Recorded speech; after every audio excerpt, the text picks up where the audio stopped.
away from that vehicle. It's my car. I'm just loading groceries. We got a call about someone breaking into cars. You matched the description. I literally just walked out of the store. I can show you my receipt. A receipt proves nothing. Don't reach for anything. How am I supposed to show you You're being uncooperative. I might need backup. For a federal prosecutor putting food in his own... Officer Nathan Cross had served the Atlanta Police Department for 18 years. Yet those years revealed a story his superiors should have acted on long ago. Over that time he faced 22 complaints, 19 of them concerning stops of black professionals in upscale neighborhoods. The pattern was so obvious, his career should have been cut short at least 10 years earlier. An architect leaving his Buckhead office was held for 40 minutes. A pediatrician shopping in Virginia Highland had her car searched in the parking lot. A college professor walking his dog in Morningside was questioned about a home burglary. Each case ended the same way, mandatory retraining that Cross completed but never actually followed. One Saturday afternoon in Atlanta, Cross's 20 years of witnessing crime clashed with his encounters with successful black professionals, this time with someone whose job was to prosecute criminals. That clash would finally end Cross's career, cost the city $2 million, and reveal a department that had ignored his behavior for nearly 20 years. James Mitchell, a black man in his mid-50s, stood in a Whole Foods parking lot loading reusable bags into the trunk of his BMW. His phone was in his pocket, and he was fully focused on the simple task of organizing his weekly groceries. No crime, no rule-breaking, no suspicious act, just a man putting groceries in his car on a Saturday afternoon. Yet Officer Cross viewed him through the lens of 18 years of unchecked prejudice. He couldn't accept that a black man with a luxury car might have bought it legitimately, and he couldn't imagine that the man he was about to confront had spent 15 years prosecuting the very kind of illegal stops Cross was known for. Before we go on, where are you watching from? If it's your first time here, make sure to hit that subscribe button. Stories like this need to be told, and your support helps us uncover more truth.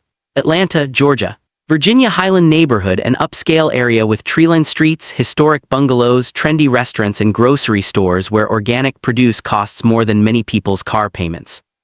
The Whole Foods on North Highland Avenue catered to a diverse but mostly wealthy crowd, people shopping for specialty cheeses and imported wines, willing to pay premium prices for sustainable, locally sourced products. It was 2:45 on a Saturday afternoon in June. The parking lot was busy but not full, filled with a mix of post-launch shoppers and those running weekend errands. The temperature hovered around 88 degrees, typical Atlanta summer heat, making the air-conditioned stores feel like a refuge and loading groceries into hot cars a real chore.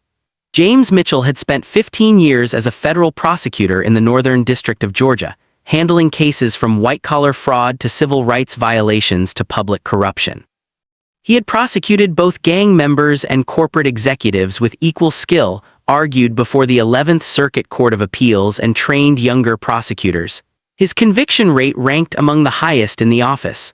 Colleagues called him meticulous, supervisors called him relentless, defense attorneys called him formidable.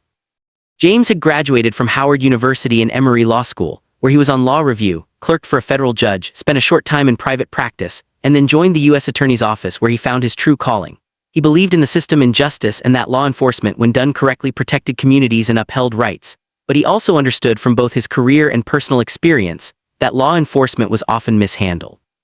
He had prosecuted officers for civil rights violations, reviewed cases where police had fabricated probable cause, and watched body camera footage of stops that should never have happened. He knew the law, he knew his rights, and he knew that being a federal prosecutor didn't make him immune to racial profiling. That Saturday, James had driven to Whole Foods for his weekly grocery run. Nothing unusual, nothing exciting, just the routine task of stocking his fridge.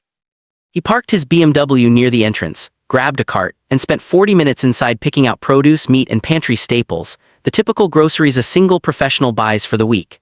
After paying, he loaded the bags onto his cart and wheeled them to his car. He popped the trunk and began transferring the reusable bags into the cargo space, carefully arranging them so nothing would move during the drive home. His car was a 3-year-old BMW 5 Series, nice but not flashy. Well-maintained, legally registered in his name, insured, entirely legitimate. He was doing exactly what thousands of people do in grocery store parking lots every day, loading food into a car. Nothing suspicious, nothing unusual, nothing that should draw attention. But Officer Nathan Cross, 18 years on the Atlanta PD with 22 complaints documenting a clear pattern of profiling, saw it differently. Cross had joined Atlanta PD in his early 20s and worked a variety of assignments over the years. For the past 12 years, he patrolled affluent neighborhoods, Buckhead, Virginia Highland, Morningside areas with high property values where residents expected a visible police presence. His supervisors kept him in these areas despite his complaint history because, in their words, he was effective at keeping crime statistics low. What they really meant was that Cross stopped and questioned many people, ran countless IDs, and created the appearance of active policing, whether or not any real crimes were being prevented. Over 18 years, he faced 22 complaints, 19 involving black professionals in upscale neighborhoods. The pattern was clear. A man in a suit leaving his law office once crossed paths with him was asked for ID and implied he didn't belong in that building. The man was actually a partner at the firm. Complaint filed. Cross was sent to diversity training, but it never changed his behavior. A woman shopping at Lenox Mall was followed by Cross through 3 stores, then stopped in the parking lot where he demanded to search her bags. She was a Spelman professor and had receipts for everything. Complaint filed. Resolved with an implicit bias workshop. A man jogging in Piedmont Park was detained by Cross, had his ID checked, and was questioned about why he was in the neighborhood. The man lived 2 blocks away in a home he had owned for 10 years. Complaint filed. Dismissed after a community relations seminar. Every complaint told the same story. Cross saw black people in affluent areas and couldn't acknowledge their legitimacy. He assumed theft, trespassing, or other suspicious behavior. He demanded proof that they belonged. When complaints were filed, the department responded with training certificates rather than meaningful discipline. Internal Affairs had a file on Cross that should have led to termination years earlier. But he had allies, supervisors who praised his arrest numbers, union reps who defended him, and a system that prioritized keeping officers over accountability. That afternoon, Cross was patrolling Virginia Highland when dispatch mentioned a call about a suspicious person in the Whole Foods parking lot.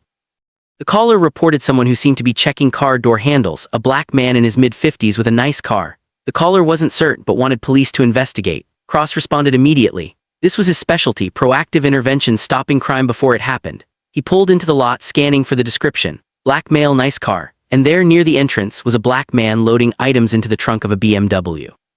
Cross's mind made the same assumption it always did. Expensive car, black driver, must be stolen, must be something wrong. Ownership or legitimacy never crossed his mind. He ignored the Whole Foods bags showing recent purchases. He overlooked the calm, deliberate movements of someone just doing a routine task. All he saw was what his biases trained him to see, a black man who didn't belong with that car in this neighborhood. Cross pulled his patrol car directly behind the BMW, trapping it. James noticed the lights in his rearview mirror before hearing the officer's voice. He was placing the last bag in the trunk when his stomach tightened. Having prosecuted enough cases, he knew exactly what was happening. He was being profiled in a Whole Foods parking lot. "Sir, step away from the vehicle." James straightened slowly, hands visible. "This is my car, I'm just loading groceries." Ross exited his patrol car, hand resting on his service weapon. "I got a call about someone breaking into cars in this lot. You match the description." Anger rose in James, but his voice stayed controlled. "Breaking into cars, officer, I just came from the store. I have groceries. My receipt is right here." He pointed to a bag with the receipt stapled on top. "Anyone can see the receipt. Whose car is this?" "It's mine, I own it. Registration S in the glove box." Cross stepped closer. "Keep your hands where I can see them. Don't reach for anything." James spread his hands slightly, the absurdity of the situation settling in. "How am I supposed to show you registration if I can't reach for it?" James asked. "You're making this difficult. Do you need backup?" His professional instincts kicked in. He knew what was happening, he knew his rights, and he recognized this stop as unlawful. "Difficult, officer. I'm a federal prosecutor. I work for the U.S. Attorney's Office. I'm loading groceries into my own car. There's no crime here, no probable cause, no reasonable suspicion. What you're doing right now is an unlawful stop." Cross's expression didn't change. If anything, it grew more rigid. In his experience, people claiming high-profile jobs were often lying, trying to talk their way out of trouble. "Federal prosecutor," Cross said skeptically. "Sure, I've heard that before." "I'm serious," James replied. "My name is James Mitchell. I'm an assistant U.S. attorney. I've prosecuted federal cases for 15 years, including civil rights violations. What you're doing is a textbook Fourth Amendment violation. If you're really a federal prosecutor, prove it." "My credentials are in my car in the center console," James said. "But since you told me not to reach for anything, I'm not sure how you expect me to access them." This was where Cross's long experience became a liability. For 18 years, Nathan Cross had gotten away with this behavior. 22 complaints had resulted in 0 meaningful consequences. The system had trained him to believe his instincts were correct, his stops justified, and that those who complained were simply trying to avoid accountability. So when James Mitchell told him he was a federal prosecutor, Cross's mind processed it like every other claim he'd heard over 18 years. A lie, an excuse, a deflection. "Slowly remove your credentials. Any sudden movements in this situation changes," Cross warned. James took a deep breath. This was happening in a grocery store parking lot in broad daylight. He was being treated like a criminal for loading his own groceries into his own car. "Officer, I'm going to reach into my car now. My movements will be slow and deliberate. I'm getting my federal credentials from the center console." He turned slowly, opened the driver's side door, reached into the console, and pulled out his leather credential case. Turning back, he held it out open, displaying his badge and photo ID, clearly identifying him as an assistant United States attorney. Cross glanced at it. "Could be fake," he muttered. James stared stunned. "Fake federal credentials, officer. What's your name?" "Officer Cross," he replied. "Officer Cross, these are official credentials issued by the Department of Justice. They have security features, holograms, my photograph, my badge number. They're not fake.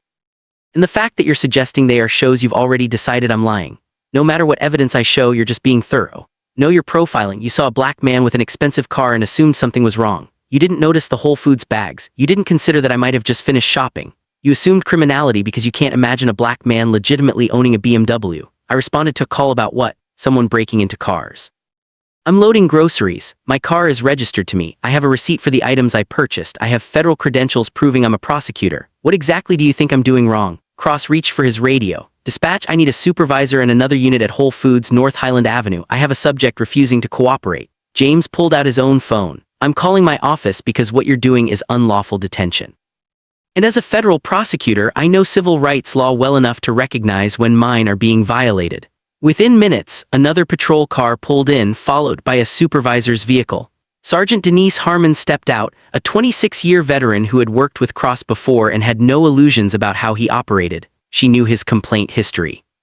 She had recommended discipline more than once, only to be overruled by supervisors who cared more about his arrest numbers than his behavior. She walked over and instantly understood the situation. A man standing beside a BMW filled with grocery bags, federal credentials placed on the hood exactly where Cross had ordered him to put them. No signs of criminal activity, just another classic Nathan Cross incident. Cross, what's going on here? She asked. Possible vehicle tampering, Cross said. The subject's story doesn't add up. Harmon picked up the credentials and examined them closely. Official Department of Justice ID, holographic seal, security markers, a photo that clearly matched the man standing in front of her. These are real federal prosecutor credentials, she said firmly. He could have stolen them, Cross muttered. These aren't items you steal, Cross. These are issued to assistant U.S. attorneys, Harmon replied sharply. She turned to James. Sir, I'm Sergeant Harmon. I apologize for this situation. Can you explain what happened? James' voice was calm but edged with frustration. Sergeant, I'm James Mitchell, Assistant U.S. Attorney for the Northern District of Georgia. I've been with the U.S. Attorney's Office for 15 years. I came here to buy groceries. I parked, shopped, paid for my items, and was loading them into my trunk when Officer Cross pulled up behind me, blocked me in, and accused me of breaking into cars. I showed him my receipt. I told him this was my car. I showed him my federal credentials. He called everything fake or suspicious. He treated me like a criminal for simply putting groceries in my own car. Harmon glanced at the Whole Foods bags in the trunk, the receipt, and the credentials, then ran the BMW's plates on her mobile terminal. Registered to James Mitchell at a Virginia Highland address. Everything was legitimate. She turned to Cross, barely containing her anger. He's a federal prosecutor. This is his car. These are his groceries. There's no crime here. There never was, the call said. I don't care what the call said. You're supposed to investigate, not assume. You stopped a federal prosecutor for loading groceries. Do you understand what you just did? A woman 3 cars down who'd been loading her own groceries stepped forward. Excuse me, officers, I saw the whole thing. That man was just putting his groceries away. He wasn't doing anything wrong. Why was he stopped? Another witness, an elderly white man, spoke up. I've been watching. He came out of the store with a cart full of bags and loaded them into his car. That's it. Why is he being detained? Should officers with 20+ complaints still be allowed on patrol? Let me know what you think. Harmon radioed for a captain to respond. Within 10 minutes, Captain Robert Chin arrived, a 30-year veteran who had long pushed for Cross's termination but had been blocked by union pressure and office politics. He listened to Harmon's briefing, examined James' credentials, spoke with the witnesses, and checked Cross's mobile terminal to confirm that the vehicle registration matched James' identity. Then he turned to Cross, his expression firm and final, eyes on the badge and weapon. You're done. Cross went pale. Captain, I was responding to a call. You stopped a federal prosecutor for loading groceries into his registered vehicle. You accused him of vehicle tampering with zero evidence. You called his federal credentials fake. You've been doing this for 18 years and it ends today. Badge and weapon now. Cross handed them over, hands trembling. Chin turned to James. Mr. Mitchell, on behalf of Atlanta PD, I apologize. This was completely inappropriate. Officer Cross will be placed on administrative leave pending investigation, but between you and me, his career is over. If you choose to file a complaint or pursue legal action, the department will fully cooperate. James looked first at Cross, then at Chin. Captain, this isn't the first time I've been profiled. It's not even the first time this year, but it is the first time an officer has done it while I was doing something as ordinary as grocery shopping in my own neighborhood. I prosecute federal cases. I've sent people to prison for civil rights violations, and Officer Cross just committed one right in front of witnesses and cameras. He gestured toward the parking lot security cameras. So yes, I'll be filing a complaint. And yes, I'll be pursuing legal action, because if this happens to me, a federal prosecutor who knows the law, imagine what happens to people who don't have my resources or knowledge. By that evening, the story was spreading through Atlanta's legal community and local news outlets. Federal prosecutor detained while grocery shopping. Atlanta officer stops a U.S. attorney for loading food into his own car. Witnesses report unlawful stop of federal prosecutor in Whole Foods parking lot. The legal community reacted immediately. The U.S. Attorney's Office issued a statement supporting James. The Georgia Association of Black Lawyers condemned the incident. Defense attorneys who had faced James in court publicly defended him. Even judges he had appeared before expressed concern. James hired a civil rights attorney, though he barely needed one given his own expertise. 6 weeks later, the lawsuit was filed, naming Officer Nathan Cross, his supervisors who had ignored 22 complaints over 18 years, and the Atlanta Police Department. The allegations were thorough and damning: racial profiling and discrimination, unlawful detention without reasonable suspicion or probable cause, false accusation, violation of Fourth Amendment rights, intentional infliction of emotional distress, and deliberate indifference by the department to Cross's pattern of discriminatory stops. The complaint detailed Cross's full history: 22 complaints over 18 years, 19 involving black professionals in affluent neighborhoods. All documented, all dismissed with training that never altered his behavior. Atlanta city attorneys reviewed the case. Parking lot security footage captured everything: James loading groceries peacefully, Cross blocking him in, the confrontation, the credentials, the witnesses. Multiple bystanders corroborated the events. James' credentials and vehicle registration confirmed his identity and ownership. Cross had no legal justification for the stop. The city settled 2 years later, paying $4.2 million to James Mitchell, one of the largest settlements in Atlanta history for an unlawful stop. Officer Nathan Cross was terminated 8 weeks after the incident. The termination letter was detailed. Cross engaged in racial profiling of a federal prosecutor performing lawful activity. He detained Mr. Mitchell without reasonable suspicion or probable cause. He dismissed legitimate credentials and documentation. Demonstrated a pattern of similar conduct documented through 22 complaints over 18 years. His continued employment created liability for the city and violated citizens' civil rights. Employment terminated immediately. Cross's name was added to the National Decertification Index. His 18-year career was over. The union tried to fight the termination, but the city provided Cross's complaint file, the security footage, and James Mitchell's credentials to the arbitrator. Union withdrew the appeal. Cross made no public statement. James testified before the Atlanta City Council: "I'm a federal prosecutor. I've dedicated 15 years to upholding the law and seeking justice. I know my rights, I know the Constitution, I know what unlawful stops look like because I prosecute them. And Officer Cross stopped me for putting groceries in my car. 22 complaints over 18 years, 19 involving black professionals. That's not bad luck. That's not mistakes.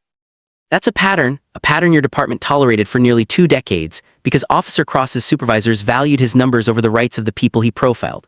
He paused. $4.2 million is what it cost to finally remove one officer who should have been fired a decade ago. But money doesn't undo the humiliation of being treated like a criminal in a parking lot. It doesn't erase the anger of showing my federal credentials and being told they're fake. And it doesn't prevent the next officer with 22 complaints from doing the same thing to the next victim.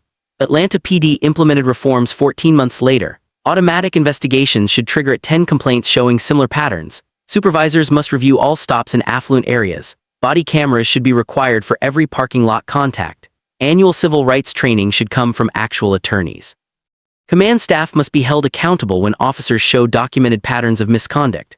Why wait for the 22nd complaint instead of acting on the third? Share your thoughts. This wasn't just about one Saturday afternoon. It was about a department that tolerated Nathan Cross for 18 years despite 22 documented complaints showing clear racial bias. The pattern was visible by Complaint 5, undeniable by Complaint 10. Yet Atlanta PD kept Cross on patrol, kept assigning him to wealthy neighborhoods, and ignored the warnings until he finally profiled someone with the knowledge and resources to enforce accountability. James Mitchell paid the price, detained in a parking lot, treated like a criminal for grocery shopping, forced to show credentials that were dismissed as fake. Nathan Cross's career is over. That's consequence. The city paid $4.2 million. That's accountability. But those measures came only after 18 years and 22 complaints, 18 years of victims without federal badges, 18 years of people profiled with no recourse. The real question is, what changes now? Do departments act after Complaint 5 instead of waiting for Complaint 22? Do they recognize patterns after 3 similar incidents instead of ignoring them after 19? Do they prioritize protecting citizens over officers with documented bias? If we don't fix the system that let Nathan Cross patrol for 18 years, if we don't change the culture that values arrest numbers over civil rights, then we're just waiting for the next officer with 20 complaints, the next victim, the next federal prosecutor stopped for buying groceries. Should this be law? Any officer with 5 similar complaints within 5 years faces automatic termination. No retraining, no second chances, immediate removal. If you believe these stories matter, if you think 18 years of complaints should result in accountability before year 19, hit that subscribe button. We're exposing officers whose patterns were ignored for decades. We're demanding better. We're fighting for everyone who's been profiled, whether prosecutors or not. This isn't about one officer or one prosecutor. It's about a system that protects officers with 22 complaints and the victims who pay the price.